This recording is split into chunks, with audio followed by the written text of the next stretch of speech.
pero ¿a qué altura debe ser la falda?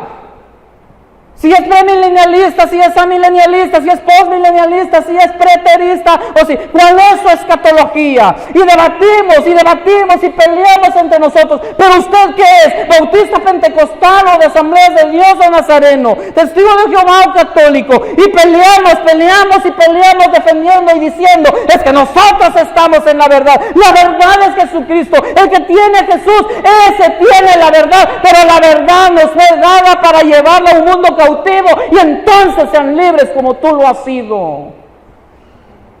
No tenemos una religión, no navegamos con una bandera denominacional. Nuestra bandera se llama Jesucristo, y el evangelio que predicamos es por gracia y la salvación que Cristo pagó en la cruz del Calvario. Eso predicamos.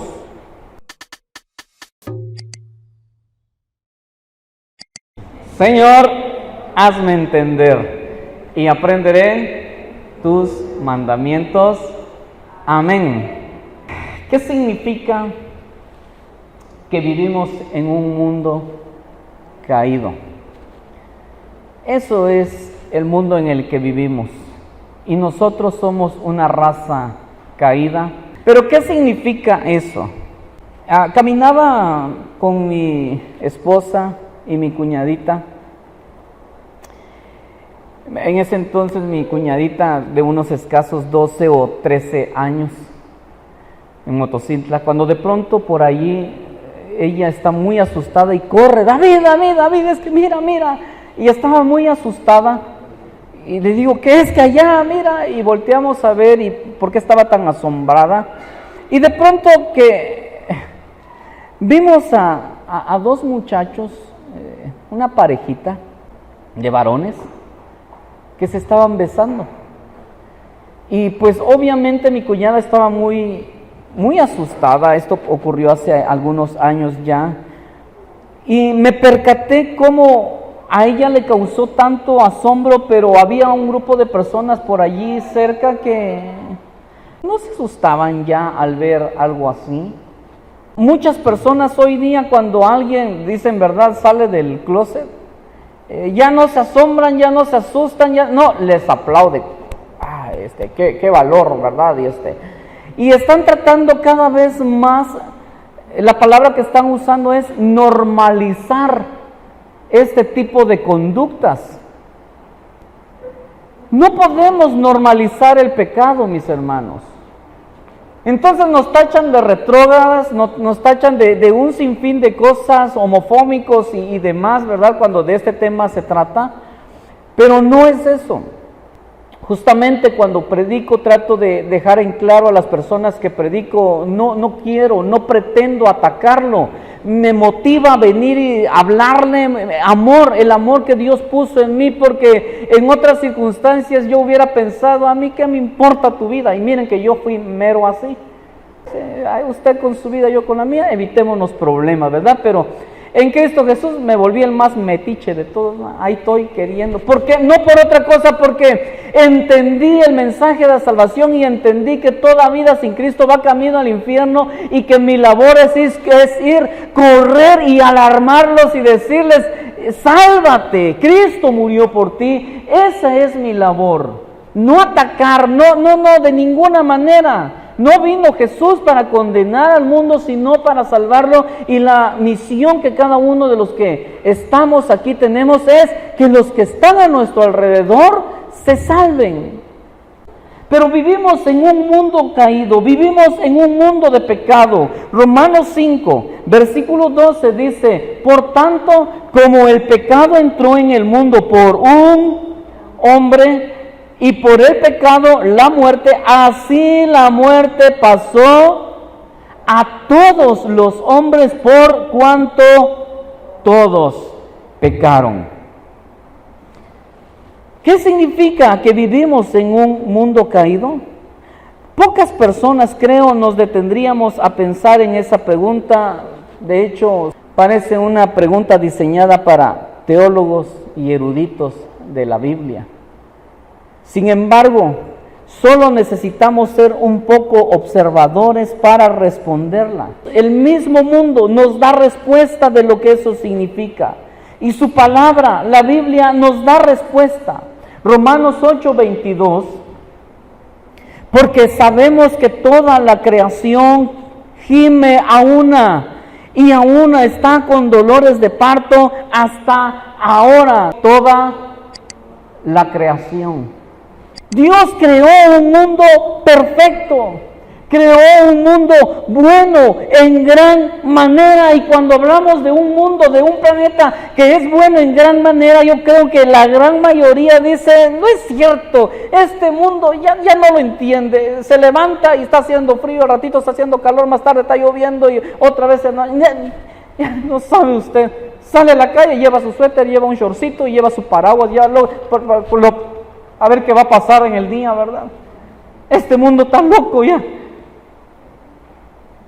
Pero ¿qué fue lo que pasó si Dios lo hizo bueno en gran manera? Todos conocemos la respuesta: Adán y Eva. El pecado. Toda la creación gime. Huracanes, tornados, maremotos, tsunamis, cada vez más fuertes. La naturaleza da evidencia de lo que significa que vivimos en un mundo caído. Pero no solo la naturaleza da evidencia de ello. Es casi seguro que encontraríamos respuestas a lo que significa vivir en un mundo caído si nos diéramos el tiempo para visitar a los enfermos que día a día mueren de cáncer, sida, otras enfermedades que la ciencia no puede curar. Podríamos hallar respuestas si tan solo diéramos tiempo para sentarnos a conversar con la prostituta, con el homosexual, con el drogadicto y todas las personas que a menudo son señaladas y rechazadas por una sociedad egoísta que se niega a pensar. ¿Y qué fue lo que originó que esas personas vivan en esas condiciones?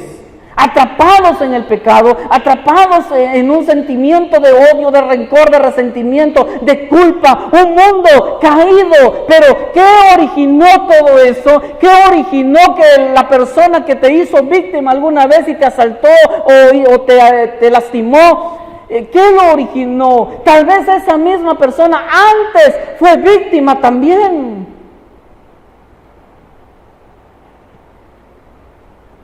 La persona que se metió a la casa y nos asaltó. Y fuimos como familia víctima de esa persona. Pero ¿y si nos detenemos a pensar qué infancia tuvieron esas personas? ¿Qué los orilló a estar donde ahora están? ¿Qué fue lo que pasó? Es casi seguro que encontraríamos en ellos una historia para llorar con ellos. Y no sé si pudiéramos entenderlos, pero por lo menos creo podríamos ser más empáticos, porque algunos de nosotros hemos tenido pasados así muy difíciles, y lo único que ha marcado diferencia entre ellos y nosotros es que para su gloria a nosotros Jesucristo nos alcanzó. Y aquí estamos, por su amor. Iba de paso en un tianguis, donde estábamos, le decían globos sobre ruedas o las pulgas en Estados Unidos. Aquí en el norte de México les llaman, en una zona le llamaban globos, un tianguis. Y me detuve a ver en un puesto unas revistas que eran cristianas, unos folletos y revistas juveniles. Empecé a hojear y a leer y me interesé en algunas. Se me acercó una persona y me dijo: tómalas, dice, si las quieres, son tuyas. Era un puesto de ropa y tenían también cosas así. Dice, las puedes llevar. Digo, ¿cuánto es? Me dice, no, no te preocupes, las regalamos. La venta es por acá, dice, pero esto lo usamos para compartirlo. ¿Sabías que Cristo te ama?, me dijo. Y captó mi atención. Y no quise interrumpirlo ni decirle, yo también soy siervo.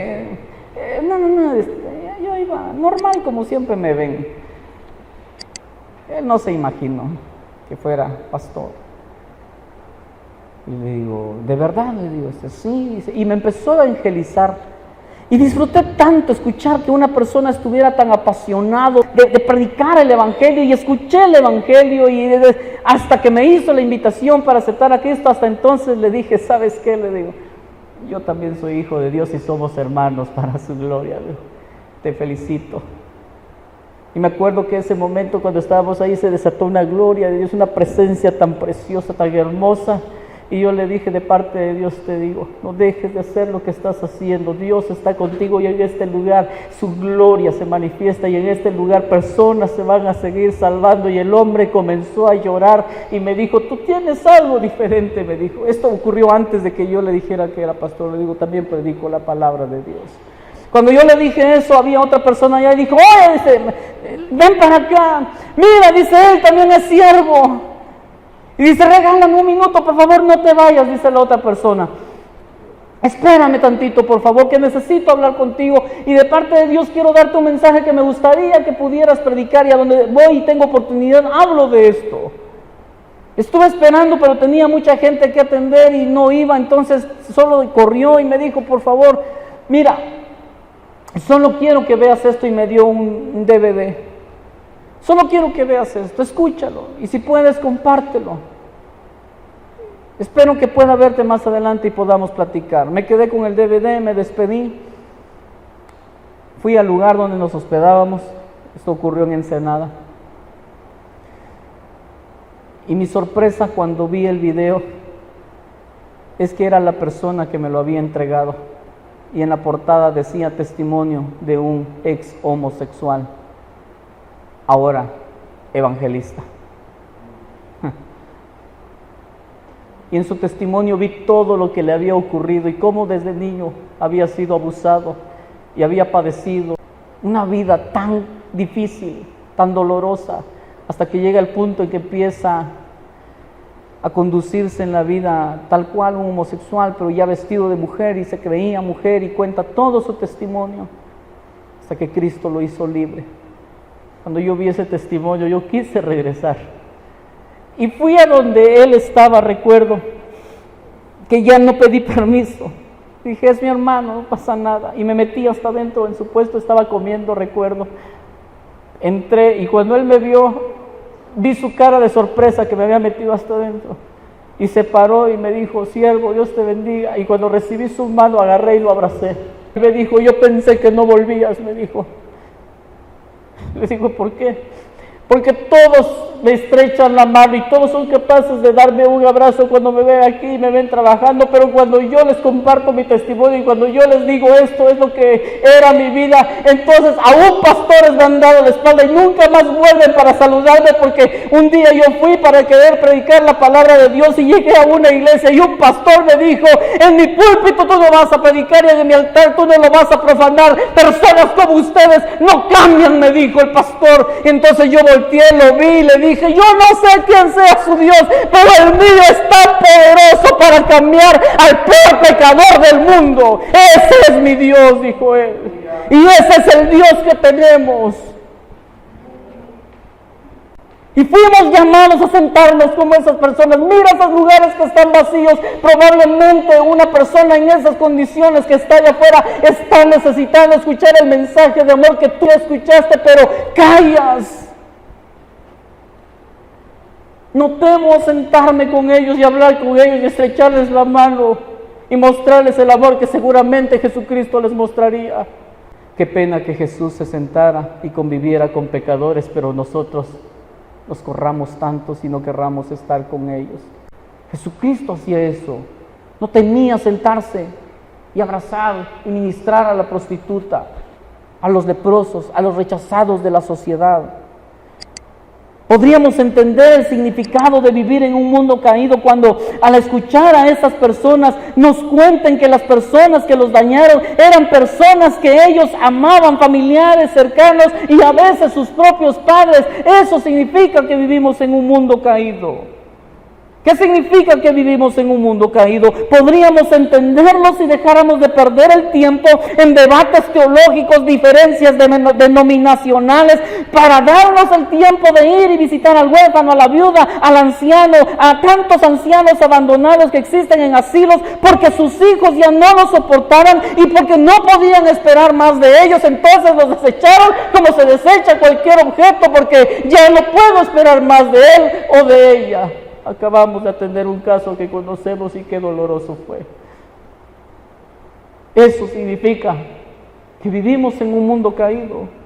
podríamos entender lo que significa vivir en un mundo caído si nos detuviéramos a reflexionar sobre los intereses que nos mueven a querer ocupar una posición de poder, liderazgo. Es triste, pero casi siempre son intereses personales y egoístas: posición, dinero, fama, reconocimiento, que me vean, no servir como Jesucristo hizo.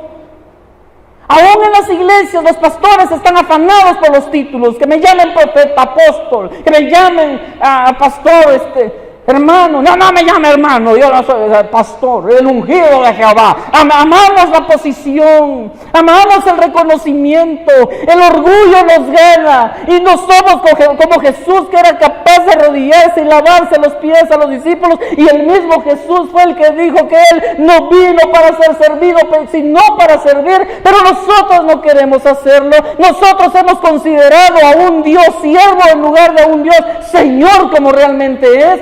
Nosotros oramos, tronamos los dedos y queremos que responda, pero Dios nos habla. ¿Y cuándo responderás tú? Queremos lo que a Dios le pedimos instantáneamente, pero nosotros nos tardamos en responderle a Dios, porque Dios no me bendice constantemente y porque tú no le sirves constantemente. Eso es que vivimos en un mundo caído. Entenderíamos lo que eso significa si dejáramos de ver los noticieros con la indiferencia con que a veces lo hacemos. Ora por el mundo, ora por el país, ora por tu estado, ora por Comalapa, ora por tu barrio, ora por tu hogar, ora por ti mismo, que todo empieza allí. Somos un mundo caído. ¿Cómo vamos a cambiar el mundo si nosotros mismos no cambiamos?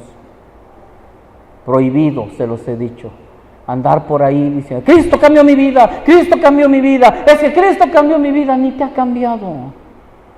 Todos digan conmigo: Cristo me está cambiando. Amén. Y estamos aquí por sola gracia. Por sola gracia. Estamos aquí, vean conmigo, una bola de pecadores. Eso es lo que somos. Pero nos jactamos tanto y vemos al borracho con desdén y vemos a la prostituta con desdén y los vemos y más, ¿verdad? Y nos sentimos tan especiales y los escogidos de Jehová, y lo somos, pero no para vanagloria, sino para ir y llevar el mensaje de salvación que Cristo nos encargó. No estaremos cayendo de pronto en el error que cayeron los fariseos, en el error que cayó el pueblo judío, que al considerarse escogidos se vanagloriaban y veían con desdén a los gentiles, a los samaritanos, a los perros, decían ellos. A ver con arrogancia a las personas. Qué tristeza cuando una persona, a veces sin Cristo, es más amable que tú. Una persona que sin Cristo es más sonriente que tú, que la iglesia. Yo veo a personas tan alegres, muchas veces danzan, gritan, saludan y adiós, Dios le bendiga, vecinito, aquí le traje esto de lo que cociné, y comadrita, y no sé, tan amables hasta que conocieron a Cristo, dicen ellos. Pero lo que conocieron realmente fue una religión, y entonces cambiaron para mal. Entonces se volvió la persona más chocante del mundo. Entonces su vecino nuevamente lo saludó: y comadrita, hasta luego, y ya no me llame comadre. Ay, sí, como ya es hermanita. ¿Estás seguro de que somos hermanos? Hijos del diablo. Los mundanos. ¿Y usted dónde vive? Pues en Marte. Y debatimos, y peleamos, y criticamos, y señalamos, y condenamos. No te llamó nuestro Señor, no te llamó mi Señor a eso. Nos llamó a amarlos como Cristo nos amó. Ama a tu prójimo, ama a la gente que está a tu alrededor, no por lo que son. Ámalos a pesar de lo que son, como Cristo te amó a ti, como Cristo me amó a mí. Dios nos amó no por lo que somos, sino a pesar de lo que somos. ¿Qué significa que vivimos en un mundo caído? Podrías entenderlo si dejaras de preocuparte por vestir ropas tan elegantes que nos impiden muchas veces abrazar al que está sucio por temor a que nos manche. Ahí va el siervo, el ungido de Jehová. No puede tocar a alguien porque no se vaya a ensuciar el saco. Hay un testimonio de un evangelista que se llama Jim Cymbala. Jim Cymbala inicia su ministerio en Chicago, en una zona de pandillas, en el barrio más bajo y peligroso que se pueda usted imaginar en Estados Unidos. Cuando él inicia su ministerio, inicia predicándole a las prostitutas y a los drogadictos que están en los barrios, los pandilleros. Y él comienza a ganar gente para Cristo, de esa gente a la que nadie puede acceder, de esa gente a la que nadie puede amar muchas veces porque son violentos, porque son asesinos, porque son drogadictos o prostitutas. Pastores normales de pronto no pueden llegar a ese lugar. Ellos mismos marcan distancia porque son los pecadores y ellos son los ungidos de Jehová. Comienza a ganar tanta gente para Cristo y su iglesia empieza a crecer tanto. Pero en ese momento, cuando él inicia su ministerio y cuando Dios lo llama, su situación económica llega a ser muy precaria. Pues había iniciado un ministerio sin solvencia económica, alcanzando a personas que no le iban a aportar, por el contrario, le iban a demandar, y de lo poco que tenía, aún tenía que darles, aún tenía que sembrar, y su situación económica era mala, y entonces él decía, pero voy a ir, no tengo nada más valioso que dar, sino a Jesucristo, como dijera el apóstol Pedro. No tengo oro, no tengo plata, pero tenía a Jesús y dice, eso voy a dar, solo tengo a Jesús para dar, solo tengo a Jesús para dar. Y la vida de esas personas comienza a cambiar. Un día, el ministerio de Jim Cymbala crece tanto, que llega a tener un ministerio, una mega iglesia. Miles de personas llegan a congregar, que construye un auditorio enorme. Y su esposa, que era músico,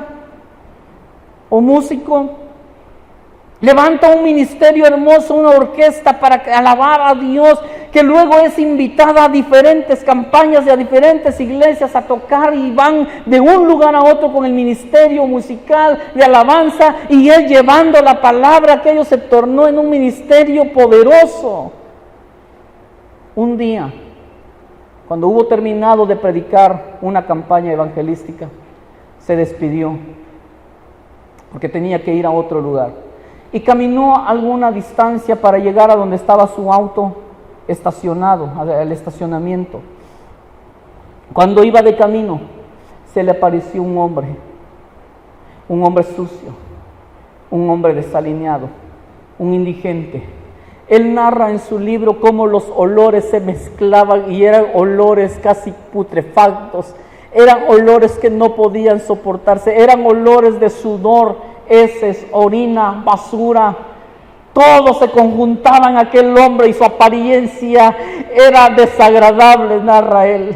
Sentí rechazo cuando lo vi, sentí el olor a esa distancia y quise evadirlo, pero el Espíritu Santo me ministró, dijo, y supe que debía amarlo, y entonces metí la mano a la bolsa, saqué mi billetera, un fajo de dólares, y le dije, toma, date un baño, ve a un hotel, hospédate en un buen hotel, ve y come algo, y tienes dinero para comprarte ropa, dijo él.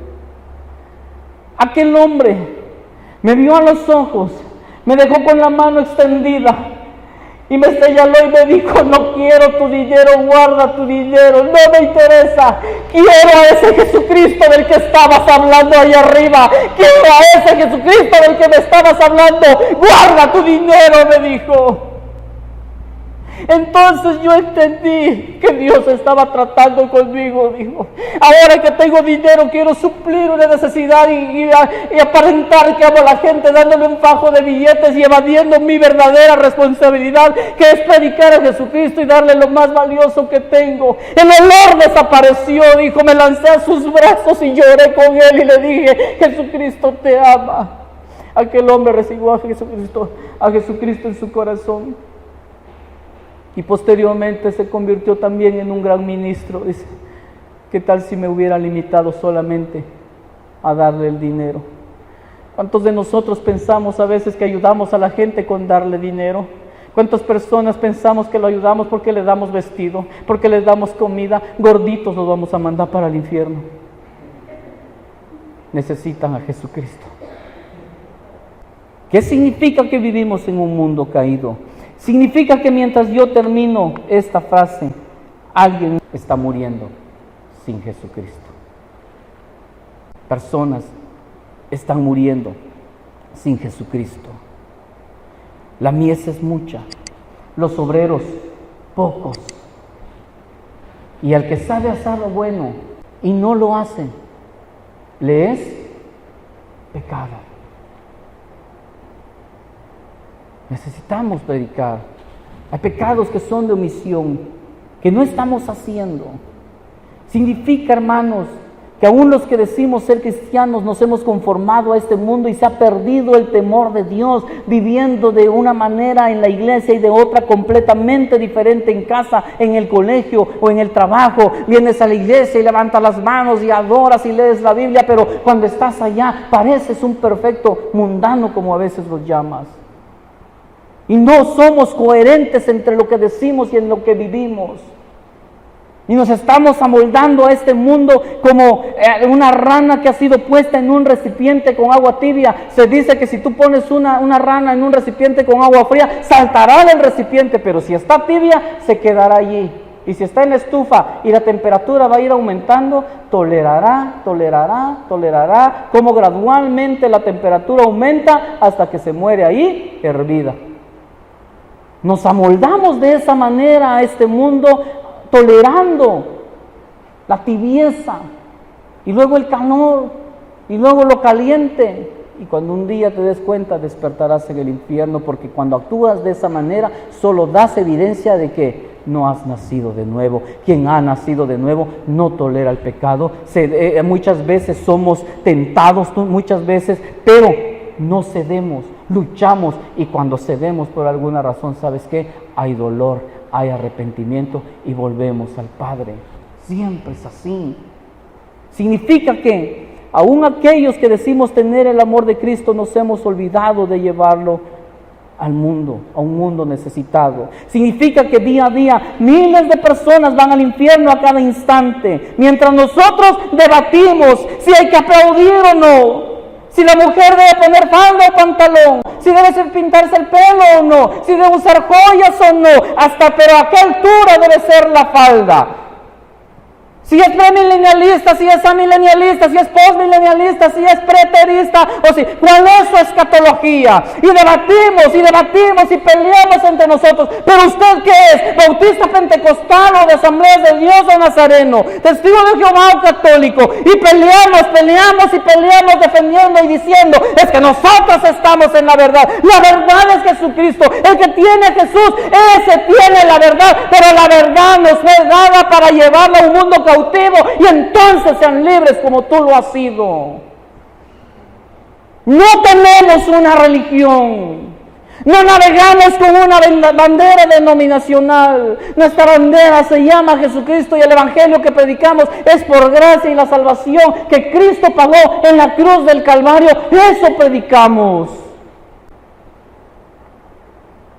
Por eso en el método de evangelismo que tenemos, lo primero que hacemos es decirle a las personas, no te voy a hablar de una religión, quiero hablarte de Jesús.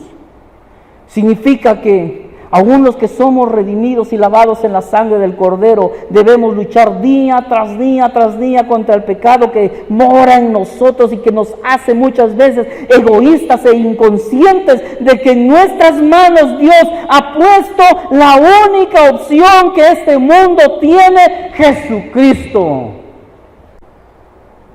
¿Qué significa que vivimos en un mundo caído? Significa que en este preciso instante, mientras yo termino esta otra frase, otro más ya murió sin Jesucristo. Jesús dijo, de cierto os digo, que el que no recibe el reino de Dios como un niño, no entrará en él. ¿Recuerdas tu infancia? No sé cómo haya sido. Somos generaciones diferentes a veces, pero hubo un tiempo en el que yo recuerdo que policías y ladrones era solo un juego. Balaceras, jugábamos a eso. Era solo un juego y nos divertíamos matando. Es que sí, te maté. No, no me mataste, decía. Pasó por acá porque me hice por este lado. Era solo un juego. La más poderosa arma que jamás se había inventado era la bomba del globo con agua. Y la explotabas en la espalda de tu hermano, de tu hermana, de tu primo, tus amigos. Guerra significaba bolas de papel en las horas libres de clase. Y para salvar a alguien bastaba gritar: salvación a todos mis amigos. ¡Qué infancia! Hoy día, salvación para todos mis amigos es ir y predicarles a Jesucristo. Pero mostrabas tus más ocultos dones y talentos a causa de a que no te atreves. A que no te atreves, te decían. Y entonces tú decías, como que no, eso te desafiaba. Y te levantabas, ¿verdad? Sacabas pechito y, ¿cómo que no? A ver, ¿cuántos son? ¿Cuántos? Sí me animo. Como un niño. De parte de Dios hoy, le hablo a ese niño. Le hablo a esa niña.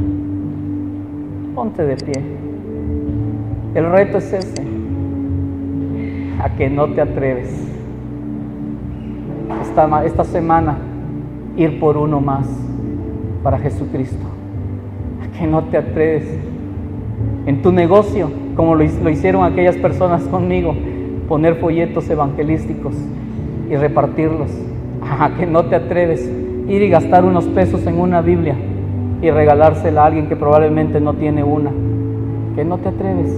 Llamar a alguien y decirle: oye, amigo, amiga, ¿me permitirías orar por tu vida? A que no te atreves. Decirle: oye, regálame 5 minutitos, quiero contarte algo que a mí me contaron un día y me cambió la vida. A que no te atreves. A que no te atreves. Recibir la palabra que hoy Dios te ha dado y venir al altar y decirle: sí, Señor, heme aquí. Aquí estoy. Vamos a hacerlo. Somos la iglesia.